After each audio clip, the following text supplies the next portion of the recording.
Hi everyone, welcome to chapter 12 of The Adventures of the Wishing Chair, and this chapter is called The Wishing Chair is Foolish. Okay, so that might be a word that you know, it might be a word that you don't know the meaning of, foolish, and maybe you'll find out throughout this chapter what foolish means. Okay, let's begin. Once the wishing chair was very foolish. It nearly landed the children and Pixie in a dreadful situation. It grew its wings one morning when the children were playing snakes and ladders. Chinky the Pixie saw the red wings flapping and jumped up in excitement. "Come on," he cried. "I'm longing for another adventure." They all jumped into the chair and flew out of the door in a great hurry. Then it went up into the air. It was a beautiful day, and the children and Pixie could see for miles. The chair seemed in a rather silly mood. It swung to and fro as it flew, and even jiggled about once or twice. "Oh, I don't like this," said Chinky, holding on tightly. "Hold on, children, in case the chair turns over heels or something silly. It's in a dangerous mood."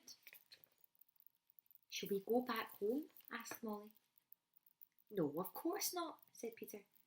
"We'll never turn our backs on an adventure. We'll be fine." So, on they went, although the chair was still doing its little tricks.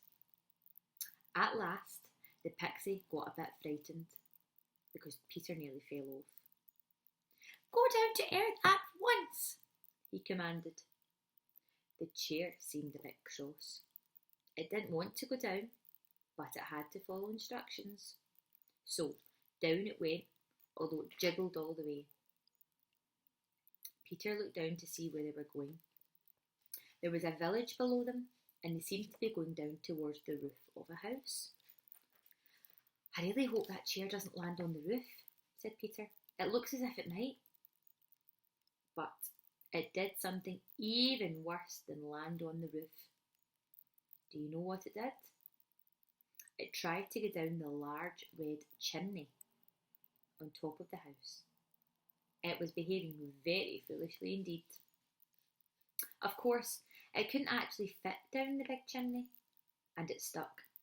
With 3 legs in and 1 leg hanging out, there it was, sideways with the children covered in soot and smoke. Chinky the Pixie climbed out first and helped Molly and Peter get out too. They all sat on the roof holding on to the chimney, which was rather hot because smoke was just coming out. They all felt very angry. "I never thought the chair would be so silly," said Chinky. "It had acted so sensibly up until now, and look what it's done. It's gone and got itself stuck in someone's chimney. Oh, goodness knows how we're going to get out of here. And here we are, up on a roof in a village we don't know." "It's too bad," said Molly. "Look at my dress, I'm covered in soot." "We'd better shout and see if someone can get us down," said Peter. So they all shouted, "Help! Help!" Soon a gnome heard their shouting and came out to see what all the noise was about. When he saw the 3 children stuck up on the roof and the chair in the chimney, he was amazed. He shouted to his friends, and soon the whole village was staring up at the children and Pixie. "Get a ladder, please, help us out," shouted Peter. "Our chair's landed us in a bit of a problem." In a few minutes, a long ladder was brought up, and the children and Pixie climbed carefully down to the ground. Chinky the Pixie explained what had happened, and the village folk were left in astonishment. "The thing is," said Peter, "how are we going to get the chair out? It can't stay there for the rest of its life, cooking in a chimney pot. Who would have thought it would be so silly to get stuck up there in the first place?" "Look, it's wriggling. It's trying to get out," said Molly. And so it was. It did look a bit funny. The chair was wiggling and trying its hardest to get out, but it was stuck too tightly. "It's no good," said Peter. "It will have to just stay there." I don't see how we can possibly get it out. Of course we can, said Chinky. We'll get the village sweep to come and put his long brush up the chimney, and then the silly old chair will be swept out of the chimney. We will get into it when it comes to earth, and we'll go home immediately before it has time to do anything silly again. I'll fetch the sweep. And then off they went to find the chimney sweep. He ran off, and in a few minutes came back with a little sweep, looking rather uncomfortable as he carried off his bundle of poles. He stared in astonishment at the chair in the chimney. Can you please push it out for us? Asked Chinky. I'll try, said the sweep. He went into the house and fitted the big round brush onto the first pole. He pushed it up the chimney. Then he fitted another pole on the first one, and he pushed that all the way up the chimney to try and wedge the chair out. He went on until the brush was almost at the top. Then he fitted on his last pole and prepared to give it a massive push. Chinky and the children were outside the house, watching the chair in the chimney. All the gnome villagers were with them too. It was actually quite exciting. The chair gave a jolt. Oh, the sweep is pushing it, yelled Chinky, dancing about. Oh, look, he's pushing it hard and it's coming out. And so it was. The sweep was pushing and pushing with the round brush, and the chair was getting loose as it began to jerk out. Suddenly it came right out the chimney with a rush. The sweep's brush came out too and twiddled round in the air. There it comes, shouted Molly. The chair's coming back down to us. But, to the children's dismay, that naughty wishing chair flapped its red wings and flew right up into the sky.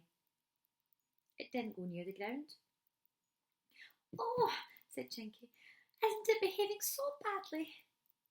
They all watched it fly away till they could no longer see it.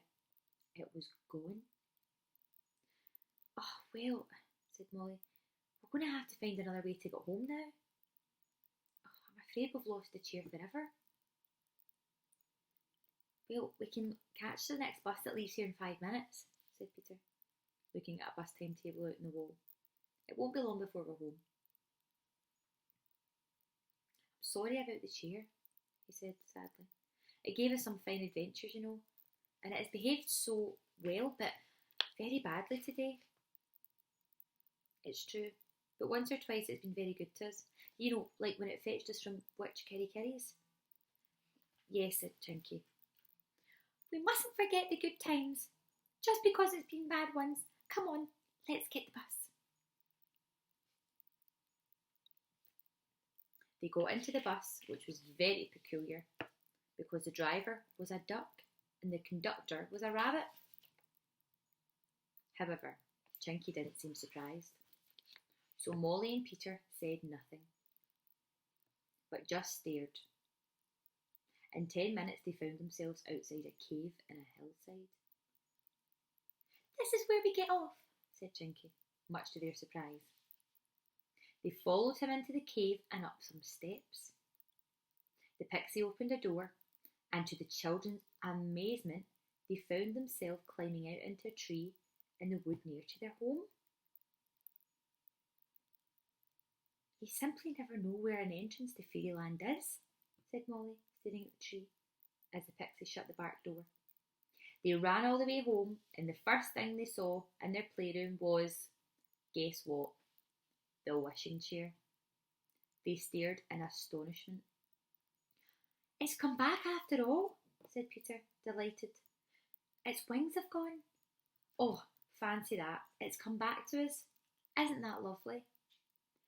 Oh, good old chair, said Molly, running to it and sitting down. I'm so glad it's back. I expect it feels sorry now as well. I don't mind having nearly gone down a chimney now it's all over. I'm just so excited it's back. Oh, don't say things like that in front of the chair, said Chinky. There's no way knowing what's going to happen next. He seemed really nervous, in case the chair did something again. Let's brush our clothes clean, said Peter, getting a brush. We'll get into trouble if we don't. And certainly no one would believe as if we said being stuck up a chimney. Whatever shall we do next? Said Molly. Aha, let's wait and see. And that is the end of chapter 12.